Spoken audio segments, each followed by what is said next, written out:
So, two great NBA playoff games just wrapped up. One between the Lakers and Suns, and one between the Clippers and the Mavericks. Two very, very good games. Let me just say, first of all, that it's absolutely criminal that we had both these games on at the same time, and that I had to be flipping through back and forth through them because, you can't have two great series on at the same time. It was tough deciding which one to watch. I mostly went for the Lakers-Suns game, and then obviously when that finished, flipped over to the Clippers versus the Mavericks. So let's talk about the Lakers and the Suns first. Lakers tied up 1-1, and they played pretty well. Just getting back to what they're good at, which is defense. I thought their defense was much, much better today than it was last time they played. They held the Suns to only 46% from the field, 30% from three, and were able to close out possessions by getting the defensive rebounds. And then, especially late, they really ramped it up, just flying around, giving the effort. Guys like Caruso, KCP, really going at it. And I think that was maybe the first thing they did right. And then also, Anthony Davis was much, much better than he was in the last game. Finished with 34 points, 10 rebounds, and 7 assists. Got to the free throw line 21 times. I mentioned before that I think Davis has a good matchup in this series against Schroeder, and he really does. When he's being aggressive, and he was aggressive today, he can get to the line at will, and then he can also get to the basket pretty well, and then also he was hitting his shots, whether it be mid-range or came up with a few big threes. So AD also massively improved. And then I think that the center rotation also played much better for the Lakers. Drummond, 24 minutes, 15 points, 12 rebounds, attacked the offensive glass, crashed the defensive glass, and then just got a few points from putbacks. I think he had a roll to the rim, that sort of stuff. Very effective. And then also Marc Gasol, 20 minutes, only had 6 points, but really provided some good floor spacing. And then to close it out, they went to AD at center, which is probably their trump card in their best lineup. So good overall production from the centers, good production from LeBron too, who had 23 points, 9 assists. Just being LeBron, he still isn't 100%, but his playmaking is still so good, and he came up with a couple of clutch shots, whether it be a few fadeaways or a few threes that he made. And then finally, Dennis Schroeder was the last guy to really step up for the Lakers. Played poorly in Game 1, bounced back, good shooting, hit a couple threes, 24 points. Just giving that scoring that they need with LeBron not being 100% and the bench unit not really coming up with too much scoring, though they did other things in terms of defense and hustling.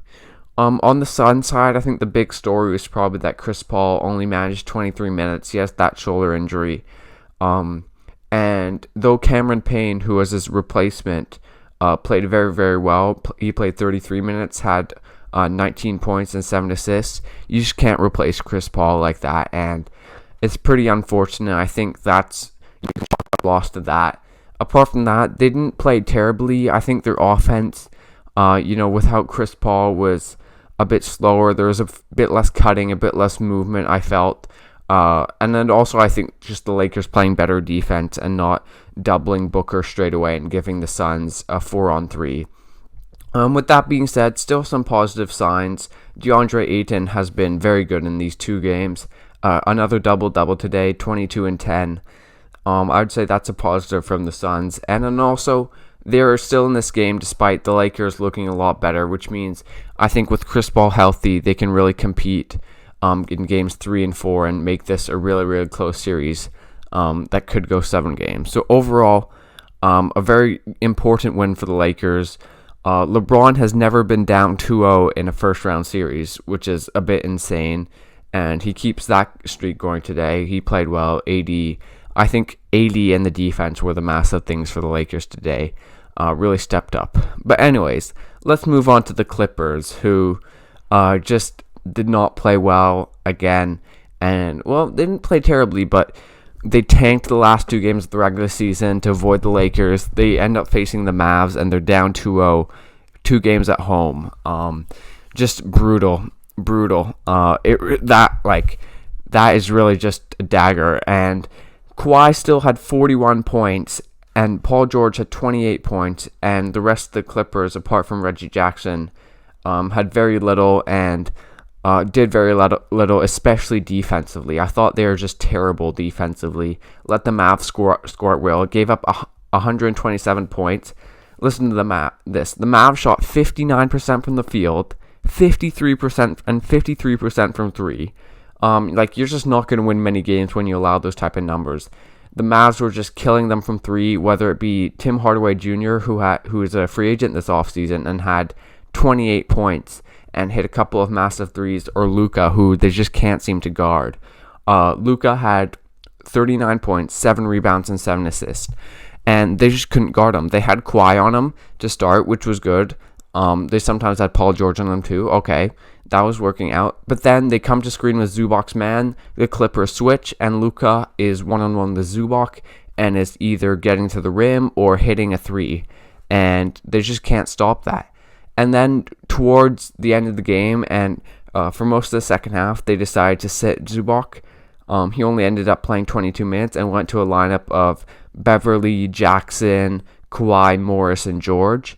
And yet again, the Mavs find the guy to pick on. They find Patrick Beverly. They bring this guy up to screen. The Clippers switch, and Luka was just getting inside so easily.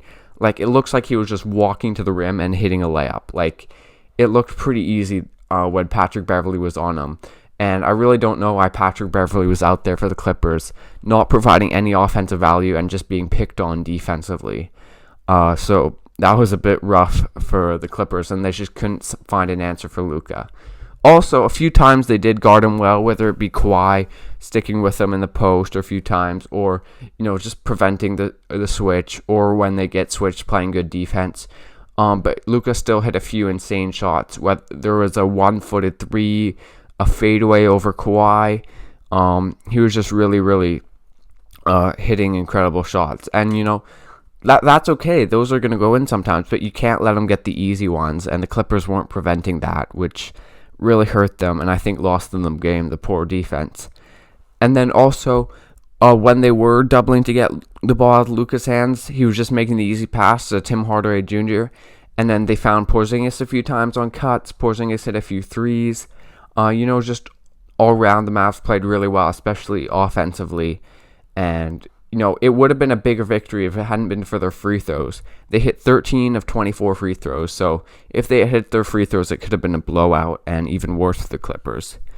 If we think about the rest of the series, can the Clippers come back from this? I don't know. I feel like fans aren't as big an advantage this year, though they are certainly still an advantage. But I think they can do it, but I sort of don't think they will. The Clippers have now lost 5 postseason games in a row, which is crazy to think about. And they just can't stop Luka and the Mavs. They need a Mavs bad shooting night, which I think could happen, but is it going to happen out of the next 5 games? Is it going to happen 4 times, or is it going to happen once?